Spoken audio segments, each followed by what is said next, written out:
Hi guys, welcome to Cycling Monks' first episode of FreeWheeling. Today we are going live with Shiven Aerohawk, MTB National Champion. So first let me tell you, this FreeWheeling sessions is basically our Instagram live videos in which we will be talking to many Indian cyclists with different stories, from racers to people who are commuting and traveling. Hi Shiven, how are you? Hi Avinash, how are you? Shiven basically is the MTB National Champion. He just won in Gadag in February this year.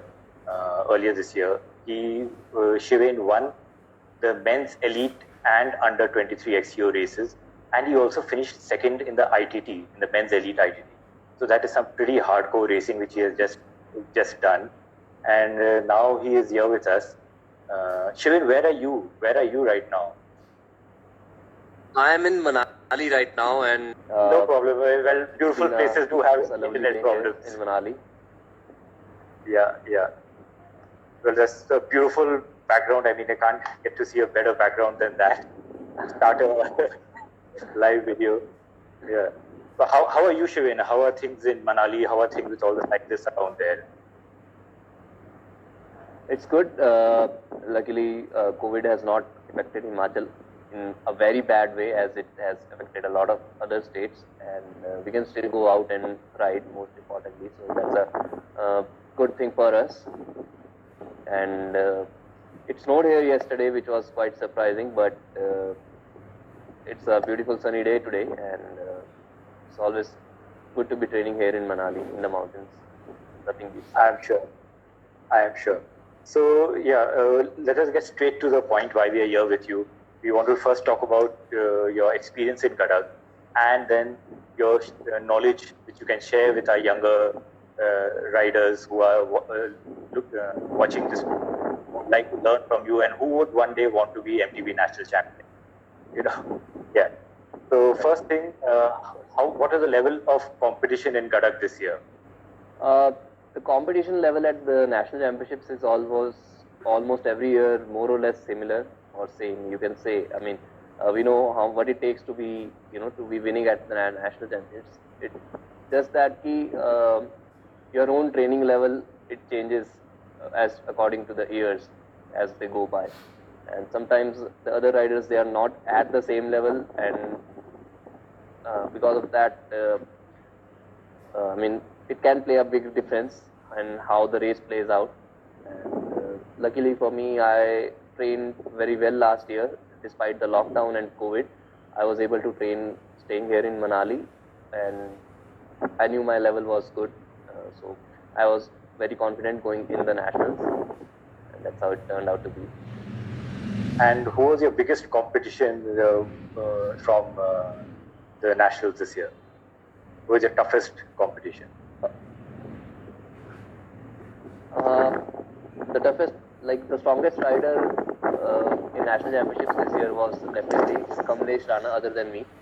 And I knew last year, like in 2020 Feb, he had a 3-minute gap over me, who was the second place rider, and then I had 3-minute gap to the third rider. So that 3 minute is like pretty huge as per, and I knew, like, with the training that I had, I knew that I would be able to win the national championships.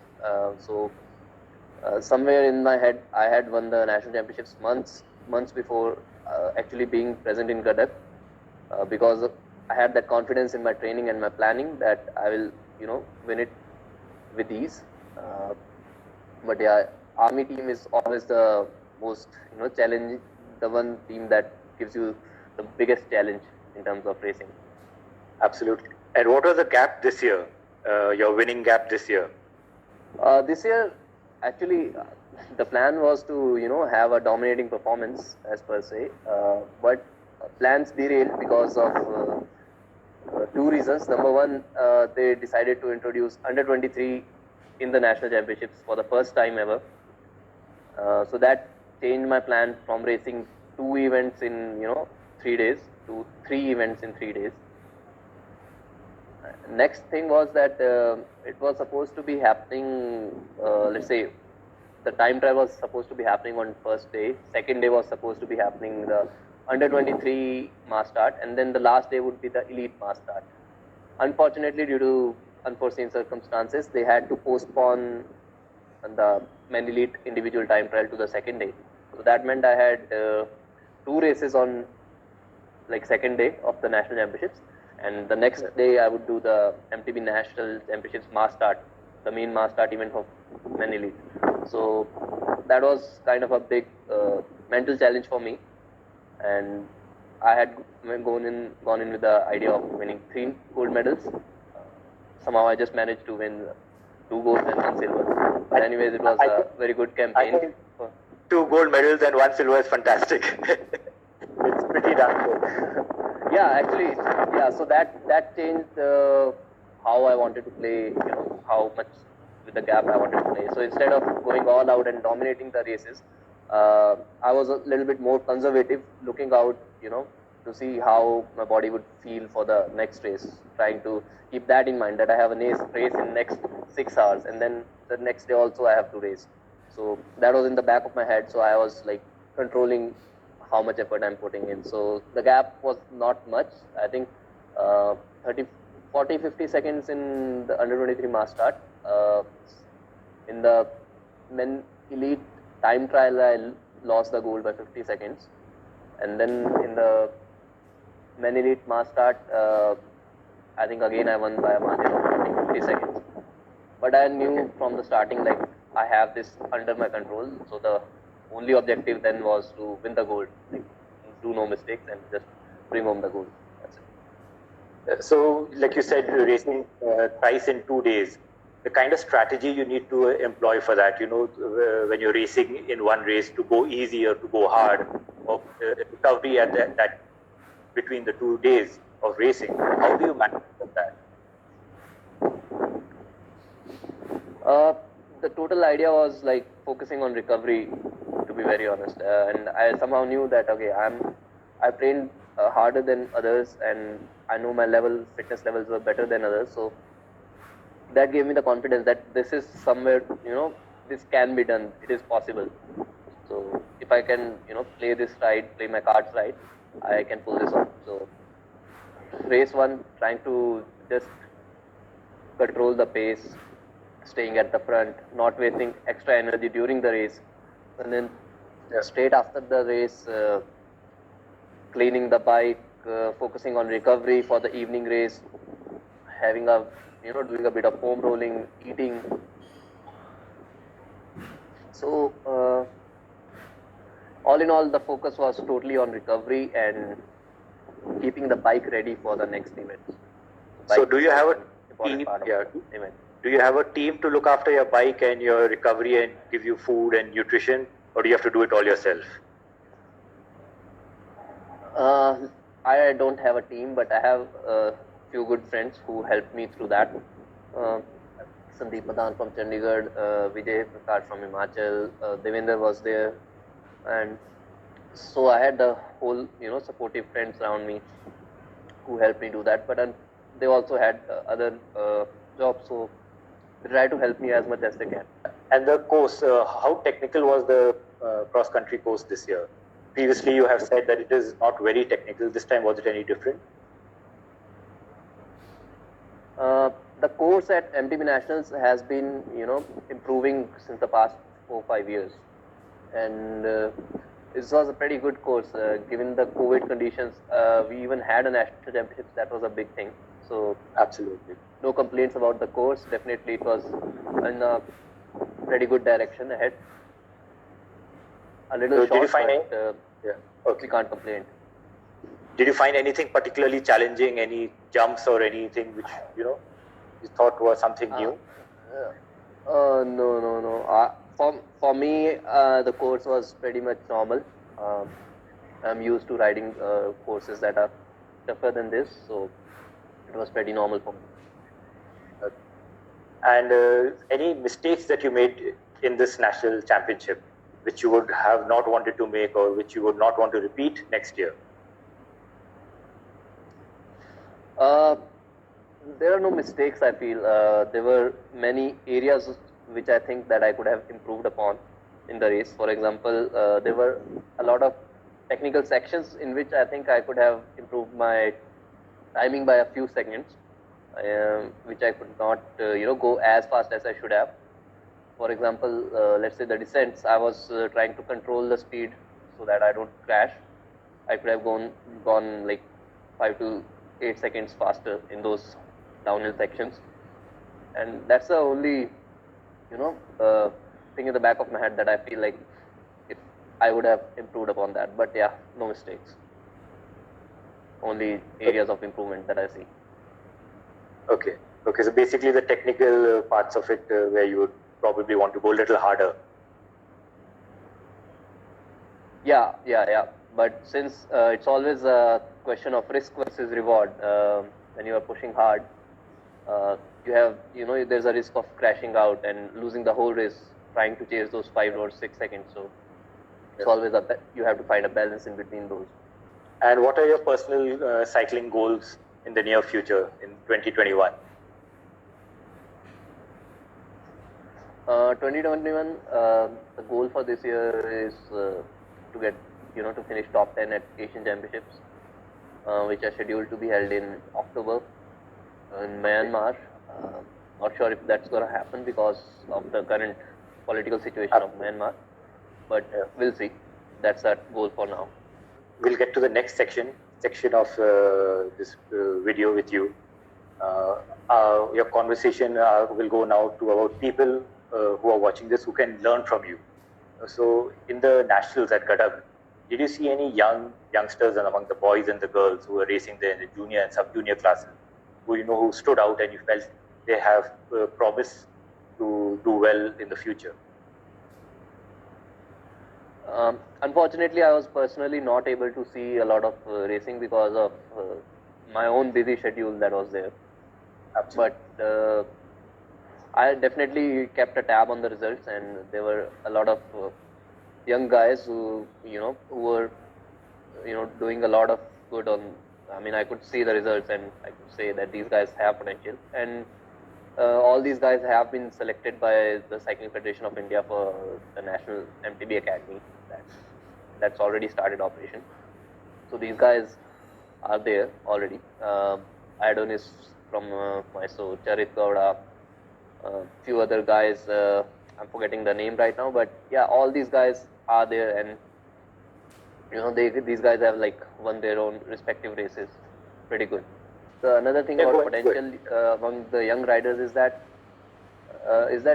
a lot of riders show promising potential. They win a lot of medals at this stage, but it's just about who stays persistent with the sport. That's also very important. These guys need to stay persistent throughout the years, because life throws different kind of challenges to every athlete, and how to cope up with them, that's everyone's own struggle. So we'll see. Only time can tell. Absolutely. You just now mentioned about the MTB National Academy. Can you throw some more light on that? How does one get qualified or selected for that, and what do you do? The academy, yeah. So Cycling Federation of India has started a mountain bike academy where they are selecting top national athletes from mountain biking based on the results of MTB National Championship. Right now they have selected 10 athletes, and based on last year's national result, based on the Gadag national result, they will be adding, I think, 15 more to the academy, and they will be providing with equipment, training, nutrition, everything that a athlete needs to grow and to take the sport to the next level and win medals for the country. So they're going to be helping for that. So if anyone wants to be in this support structure, have a bike, represent India, your best shot is to get yourself a medal at nationals, and that's the way forward. Yeah. So is this open for boys and girls, or is this currently only focused on the men athletes? Right now it is just for the boys. I think the reason for that is they have a lack of female coaches. Okay. That again pertains to the lack of female athletes who were in the sport. True. So right now it is just for guys, but I'm sure pretty soon it will be expanded to female riders as well. So one question we often get from younger mountain bikers, like let's say you're a 15-year-old today, what do you do to be MTB National Champion 7-8 years down the line? What do you start off doing today? Just enjoy your sport first. That's the best thing. Just fall in love with the sport if you can. I mean, there's nothing like it. And then try to win your state championships in junior category, your own age category basically. Try to win national championships in those. Then progress through the ranks. Like if you're 15 right now, try winning the national sub-junior championships and then try to win medals at the junior category next year. Then under 23, and then you come to the elite category, and by the time you reach elite, you will have learned a ton of things, and I'm sure 8 years from now, I'm not talking just about the national championships, you might even be, winning the world championships, you never know. So 8 years Absolutely. Is a very long time. If you start in the right direction, all you need to do is to find the right training program for you. You need to start training with a coach. That's the best way forward. Yeah. How old were you when you started racing? I started in 2012 when I was I think 14 years old. But somehow we didn't have this much access to internet back then. We didn't have smartphones with us all the time where we could interact with top guys in the sport and ask them questions, and there wasn't as much let's say information available. So it took a lot of time for me to know how to push this thing forward. So I would say I've been riding since I was 14, but I really found the way to progress in the sport when I turned 19. So it took me a long 5 years to trial and error, hitting arrows in the dark, trying to figure out things. So some of our young riders, they feel like they do not have the best equipment, which is understandable. But tell us first what bike you raced your first race on, so that they know. My first race, I raced on a Hercules rodeo. It was a 3x10 gear combination. It was like a. And if you just hold on a second, we have got a picture bike of Shiven racing. Oh, you have my photo. Oh yeah. All you guys, this is him racing on a very basic bike. And he is here today, the national champion. So if you worry about not having the best bike, at one point of time Shiven didn't either, and he's here. So yeah, you have hope. Absolutely. The only thing is that you love riding the bikes, and that's it. That's all that matters, And if you have the passion for racing, if you really have, the lifestyle for racing, it will develop over the time. You don't have to worry. Bikes will come, everything will come, support will come. You just don't quit. That's the most important thing. Yeah. So something like equipment, how important is it to race in the junior and sub-junior categories in this day, in 2020 and 2021, sorry? There was a time back at the national championships when we were like, there were just 3 or 4 carbon bikes in even in the elite category, and probably just 2 or 3 guys who were wearing cleats. So I've seen that time as well, but there was this raw power amongst the athletes which propelled them to podiums even on the most basic bikes. So there is obviously you can't deny the importance of good equipment, and nowadays I see there are carbon bikes even in the sub junior and even in the under 14 category. People are riding with carbon bikes, but the thing is if you can train enough, you can beat them even with the basic bike. That's the simple answer. It's about your legs, not your bike. After all, you are the engine that propels the bike forward. So that's important. Lovely. So another thing is, like you said about training. So training, recovery, nutrition, there are 3 things probably which you give a lot of time and attention to. For someone who's young, who's 15, 16, 14 years old, they might not pay that much attention to these big things. what would you tell them? What advice would you give them along these three lines? So yeah, definitely these three things are the most important training principles. I would say these are the things that make training complete. That these three things make you a complete athlete. So number one is training. Find a good coach. Start training with a heart rate monitor or let's say a power meter if you can.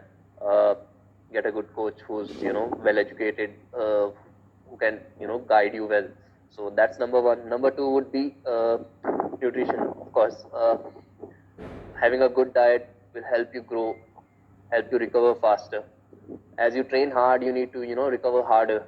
So that's important to include a good diet, healthy meals. Then the last one is recovery. In recovery, you can do foam rolling, you can do massages once a week. But the most important recovery tool is sleep. It's important to have an 8 to 9 hours of sleep every day if you are training, so that you can adapt to the training. I have seen personally the changes. Balanced good deep sleep of 8 hours can do to your training. So one of the most important principles that I would like to share with you is that it's not the hard training that makes you stronger, but it's the recovery that you do after the hard training that makes you stronger. If you are recovered well, then you will definitely improve. If you're not recovering well, you're just smashing your body, then there's no point. I mean, you're just going to be overtraining, or you're going to destroy your body. That's it. So it's important to take care of yourself if you want to win races, if you want to win national championships. That's what you got to do. Spark Private here asks a question. What about stretching? Stretching, yeah. So stretching again is a part of let's say a recovery tool. I mean, stretching, yoga, foam rolling. It's always good to include this in your regular training schedule. Having a protein-rich diet, after the ride, towards the evening, having a little bit more protein in the diet, that's going to help you to recover faster. And you're one of the few athletes who are sponsored in India, mountain bikers who are sponsored in India. A question there or often arrives: how do you get sponsorship, and who are your sponsors?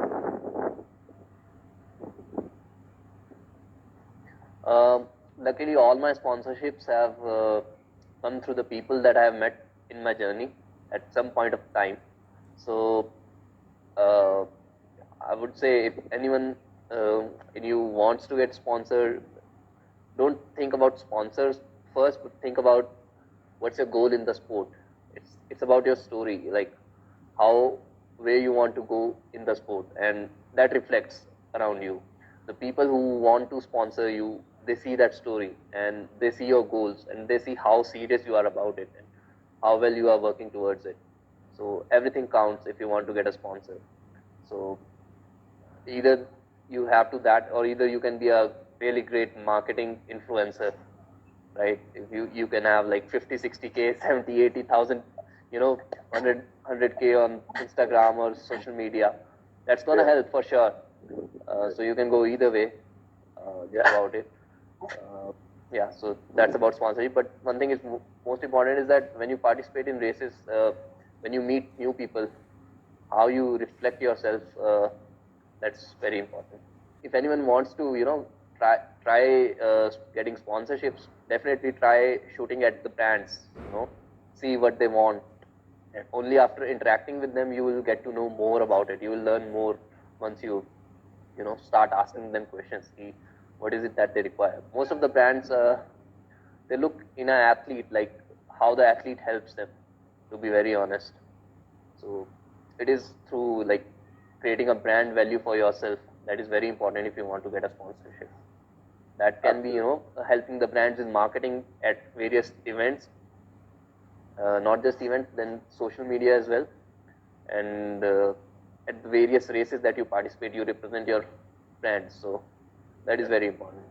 So questions from some of our community members, from Zubi Dubi and Dheeraj277. They want to know, how did you get into cycling? It was just an idea in my head that I wanted to ride my bicycle down a hill. My father used to be, living in the mountains and the hills.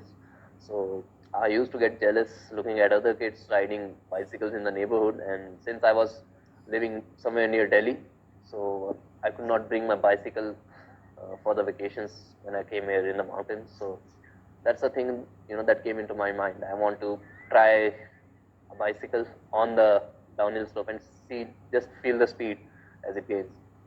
So I just bought a mountain bike, and then I got to know about like the sport is called mountain biking, and there are events happening in India. Then that's how I came across MTB Himalaya. Then I came across that they are organizing a event in Shimla, MTB Shimla. So that's how that was my first event, and I just got hooked to that part of that experience, that racing experience. I just loved it. Amazing. And how do you keep yourself motivated to go out and train every day?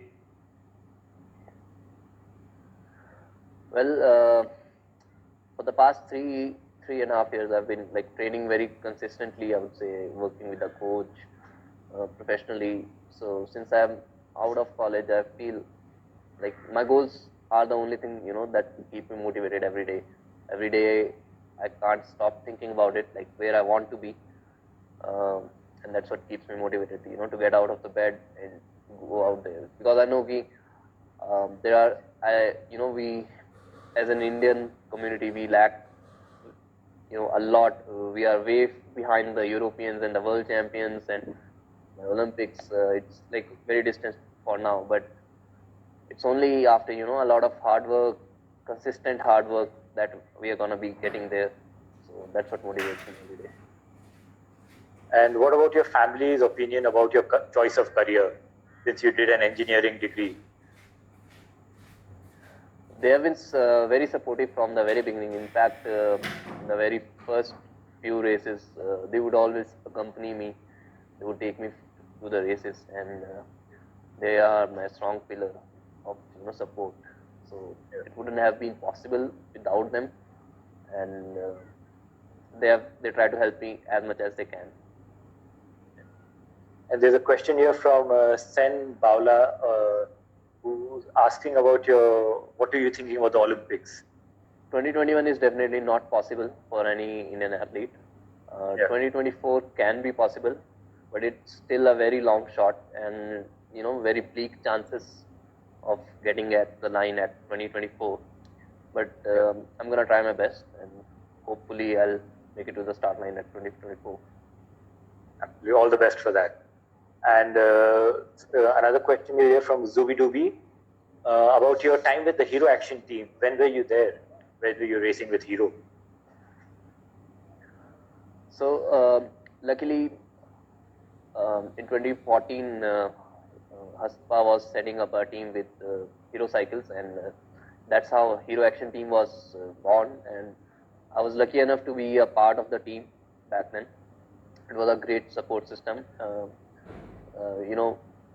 That's what any kid would dream of. Like, you have a team around you, you are getting bikes, you are sponsored, and it was like a dream come true for the first time. I was there in the team from 2014 to 2017, and after that I moved Cadence. So I was I won the Junior National Championships in 2015 with the team. We went to Churdhar. We did some really amazing stuff. Yeah, good experience. So I'll just go through the questions which we have received right now during this conversation. From the only one 007, he asked, "Can we train with power, cadence, and heart rate monitor?" Power, cadence, and heart rate monitor. Yes, definitely. I myself use a power meter while training, and also a heart rate monitor. The power meter that I use as an inbuilt cadence sensor, so it shows my cadence as well. And these three metrics are useful. Most importantly, power and cadence are power and heart rate are the most important. That's most important parameters of data that you are using. Okay. And from Francis Manuel W, we have a question: which bike do you race on? My current bike is Cadence Scalpel High Mod. limited edition. It's a black color bike. If you can just go over my profile, it's there in the highlights. Story highlights, you can see the bike. Yeah. Guys, you can go check that out. And we have another question. Shiven, what is your FTP? Are you willing to disclose that? Yeah, sure. Right now it's about 4.9 to 5 watts per kilo. Okay. And you are pretty light. Yeah, I'm pretty light. I'm about 61, 62 kilos. So you can calculate that. Yeah. So I'll not serve you everything on the platter. Yeah. So what difference did you feel in the competition for under 23 and elite? The level of competition in under 23 and elite. That's another question we got. There's definitely some difference in the field at under 23 and elite. In under 23, it was let's say a little bit more easier to win, but the same guys in the elite as well were giving a tough fights. For example, Rajat Pandey won the bronze medal at in the under 23 as well as the elite next day. Similarly, Ashish Shepa won 4th position in under 23 as well as the elite. So the competition is there. There's not a big difference. There's a very slight difference. So yeah, I think we have one more question from Daksh Bhatia, which is your dream bike? I think we all have dream bikes. Which is yours? I've been eyeing on the Cadence System 6 road bike for a while now. I already have a top end mountain bike, but yeah, Cadence System 6 looks really fast. So that's like a dream bike for me right now. When is that going to be in your garage? I don't know. Maybe soon. We'll see. Well, great. We look forward to that, and I'll just check if we have. Okay, Rakshit Joshi says he wants to play PUBG with you after this session. Government might be listening, bro. Yeah. So I think that is. We have a lot of people saying hi to you, Shiven. And okay, yeah, we have one more question, I think. Yeah, we have one more question. It is from a community member who said not to be named. The question is, are you single? Yes, I am single. Oh, okay. You got your answer there. Because you know when to message him now. So I think that's our time up for the day. We've already crossed half an hour. And thank you so much, Shiven, for being with us today, sharing your experiences, sharing your knowledge with us. It was a pleasure. It was wonderful chatting with you. And thank you, all of you lovely people who were there with us today. Yeah. Thank you, all you lovely people, for being with us today, listening to us. And hopefully we'll see you next week as well. We'll be doing it again on Saturday with another cyclist from India, another topic, maybe not mountain biking, let's see. And we'll keep you updated on our page. Thank you so much, Shiven. Thank you, guys. Bye-bye. Thank you so much. Bye-bye.